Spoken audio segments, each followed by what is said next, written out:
So hello guys now कई बार ऐसा होता है एनीमे शोज़ के केस में जहाँ जो ओरिजिनल स्टोरी होती है, ओरिजिनल सोर्स मटेरियल होता है, वो पर्टिकुलरली उतना ज़्यादा अमेजिंग हमें देखने को नहीं मिलता है, but the adaptation indefinitely surpass the source material and make the story enjoyable. और सम 2024 के लाइनअप में हमें एक सिमिलर सिचुएशन देखने को मिली एक और एनीमे के साथ, ऐसे ही कुछ जो निकल के आता है the Elusive Samurai, which was a really really beautiful show to be honest. और आज की इस वीडियो में इसी के ऊपर अपन बात करने वाले हैं। आज की इस वीडियो में मैं द एलूसिव सामुराई से रिलेटेड अपना ओवरऑल स्पॉइलर फ्री रिव्यू तुमके साथ शेयर करूंगा कि मुझे ये एनीमे कैसा लगा और क्या तुम्हें ये एनीमे चेकआउट करना भी चाहिए या फिर नहीं। सो ये वीडियो सच में काफ़ी ज़्यादा इंटरेस्टिंग होने वाली है। Without wasting any more time चलिए शुरू कर लेते हैं आज के इस अमेजिंग वीडियो को। शुरुआत करते हैं एनीमे के बेसिक प्लॉट के साथ। हमें इंट्रोड्यूस कराया जाता है तोकियुकी से, जो एक 8 साल का बच्चा है जो एक नोबल रॉयल फैमिली का पार्ट रहता है। Who's gonna be the next shogun, but हमें वो काफ़ी ज़्यादा केयरफ्री देखने को मिला है। उसे स्वॉर्ड्समैनशिप फाइटिंग वगैरह में कोई भी इंटरेस्ट नहीं है।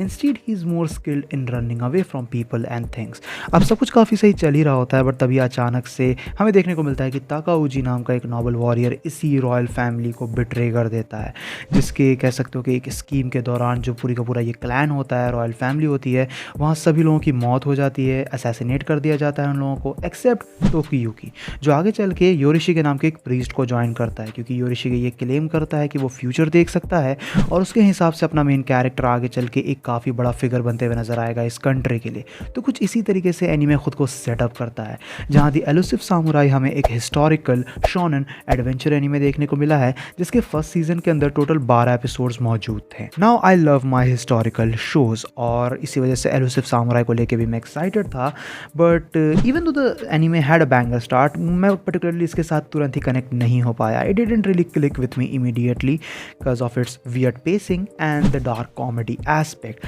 जो चीज़ तुम्हारे साथ जनरली तुरंत ही कनेक्ट नहीं हो सकती है मेरे ख्याल से।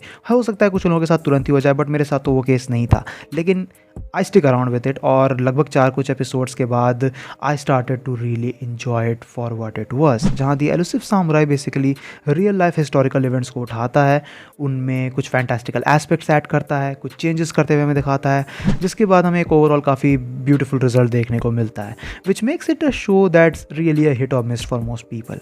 Now the Elusive Samurai is written by the same author who wrote Assassination Classroom, but इससे तुम्हें कुछ भी सिमिलर यहाँ पे देखने को नहीं मिलेगा। इनफैक्ट ऐसा लगता भी नहीं है कि these two stories are written by the same person, but it gives you a really good insight on what a person is capable of writing. मानो ना मानो द एलूसिव सामुराई को लिखा ही इस तरीके से गया है ताकि इसका एनिमे अडेप्टेशन हमें ज़्यादा शाइन आउट करते हुए देखने को मिले compare to its source material, and this is something I really respect.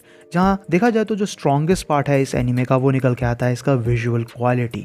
जो एनिमेशन है वो बिल्कुल इनसेन निकल के आता है, not just because it's another shonen series, but this show demands that great level of visual quality, क्योंकि यहाँ जो विजुअल स्टोरी टेलिंग है वो कह सकते हो कि लिटरल स्टोरी टेलिंग से हमें ज़्यादा देखने को मिली है और ज़्यादा अच्छे से वर्क भी करती है।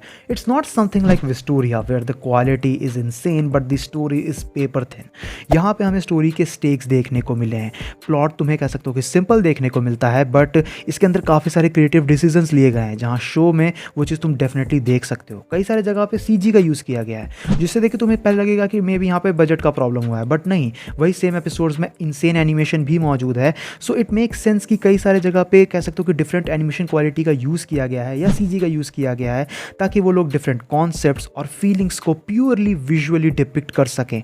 और उस मामले में क्लोवर वर्क्स ने बहुत ही ज़्यादा शानदार काम किया है, ये तो मैं डेफिनेटली कहूँगा। Now the story here is not incredible in particular, but कह सकते हो कि हम इसका प्रीमाइस काफ़ी सिंपल देखने को मिला है अगर तुम इसे कंपेयर करोगे काफ़ी सारे different historical themed samurai animes से। तो जो हमारा मेन प्रोटैगनिस्ट है तोकियुकी, उसका मेन गोल है कि उसे बदला लेना है, क्योंकि उसकी क्लैन, उसकी इंटायर फैमिली को मार दिया गया था। वो मिसफिट्स की टीम को ज्वाइन करता है। वो सभी कह सकते हो कि जो मिसफिट्स हमें देखने को मिले हैं वो किसी न किसी आर्ट फॉर्म में बेहतरीन निकल के आते हैं, लेकिन आगे चल के स्टोरी डेप्थ भी शो शो करती है।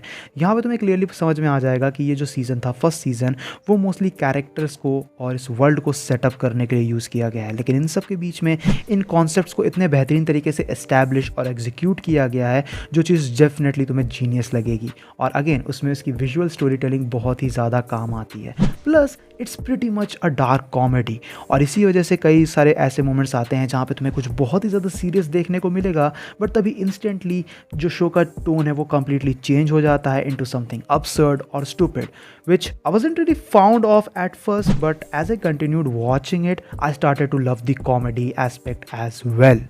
इस शो के कैरेक्टर्स मैं कहूँगा कि समवाट वीक निकल के आते हैं। वो एक ऐसी चीज़ है जो मुझे थोड़ी सी खटी, क्योंकि जो कैरेक्टर्स हमें देखने को मिले हैं यहाँ, वो मैं ये नहीं कहूँगा कि बोरिंग है। कैरेक्टर्स काइंड ऑफ लाइकेबल तो निकल के आते ही हैं, but they are in particularly well written. और इसी वजह से जो शो है वो कैरेक्टर्स के मामले में थोड़ा सा पेल हो जाता है। बट कुछ ऐसे एंटैगनिस्ट भी या फिर कहूँ माइनर एंटैगनिस्ट हमें देखने को मिले हैं जो कहीं ना कहीं इंटरेस्टिंग तो निकल के आते ही हैं, और इसी वजह से तुम उनके कैरेक्टर्स में थोड़ा इंट्रीग हो जाते हो। But I hope in future seasons ये चीज़ मुझे कह सकते हो कि रॉन्ग देखने को मिले, क्योंकि मैं चाहता हूँ कि ये जो कैरेक्टर्स हैं इनसे रिलेटेड हमें कुछ बेहतरीन डेवलपमेंट देखने को मिले, because the visual story telling here is insane. और उसी मामले में अगर इन कैरेक्टर्स के साथ भी जस्टिस किया जाता है तो शो और भी ज़्यादा इनक्रेडिबल बनते हुए हमें नज़र आ सकता है, बिकॉज ऑलरेडी शो काफ़ी ज़्यादा बेहतरीन हमें देखने को मिला है।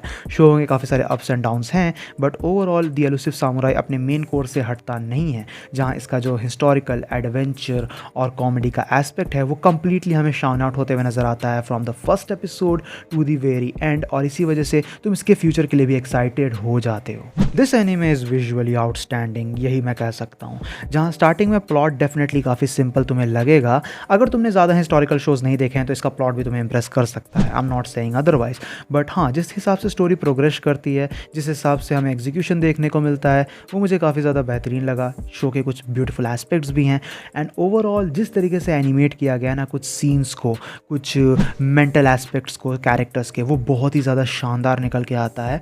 And I really liked it, जिसकी वजह से थोड़ी बहुत कॉम्प्लेक्सिटी भी ऐड हो जाती है और ऐसा लगता है कि शो में काफ़ी ज़्यादा वेट है, शो में काफ़ी ज़्यादा पोटेंशियल है। और ये जो फर्स्ट सीज़न था ये बेहतरीन तो था, बट आगे चल के और बेहतर हमें देखने को मिल सकता है, स्टोरी में और वेट ऐड हो सकता है।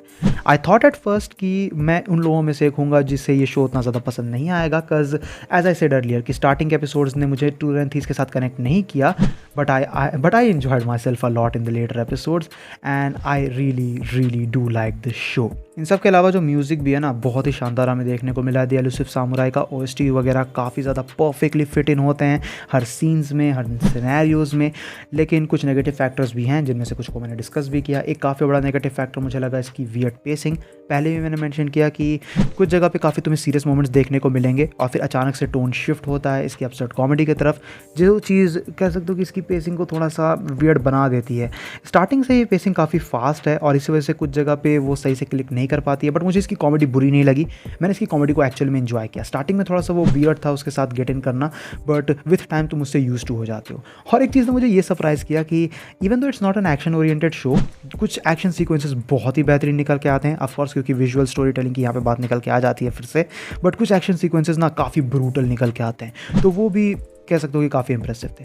ओवरऑल मेरी तरफ से शो रिकमेंडेड है, तुम इसे ट्राई कर सकते हो। स्टार्टिंग के एपिसोड्स अगर तुम्हें भी मेरी तरह उतने ज़्यादा इंप्रेस नहीं करते हैं, then you should stick around and see for yourself. आखिर में बात की जाएगा रेटिंग्स की, तो द एलुसिव सामुराई से रिलेटेड मेरी रेटिंग्स रहेगी 7.5 आउट ऑफ 10 की। I think this show has potential and it can be a lot more better in the upcoming seasons.